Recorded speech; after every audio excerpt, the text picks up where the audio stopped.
আজ ছিল মারাত্মক গরম, মানে আজ কেন কদিন ধরেই খুব গরম চলছে। তো এখানে দেখো আমার মেয়ে আর আমার শাশুড়ি মা দুজনে মিলে মেঝেতে শুয়ে পড়েছে, ঠাকুমার নাতনি মেরে এখানে ফোন দেখতে বসে গেছে। আর আজকে চিকেন এনেছিলাম বাজার থেকে।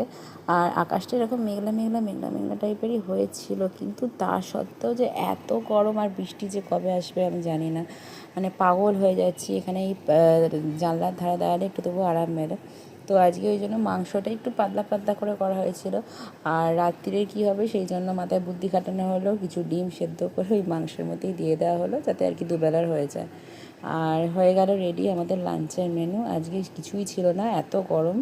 ভাত, তার সাথে ছিল পটলের ঝাল। পটলের ঝাল খেতে খুব ভালোবাসে সবাই, ওই জন্য পটলের ঝালটা আমাদের বাড়িতে প্রায়ই হয়। আর তার সাথে চিকেনটা আজকে সকালবেলার হয়ে গেল, আর ডিমগুলো ছিল, ওগুলো দিয়ে রাত্রিবেলায় আজকে খাবার হয়ে যাবে। মানে বলতে পারো চিকেন ডাক বাংলোর মতো হয়েছিল আর কি।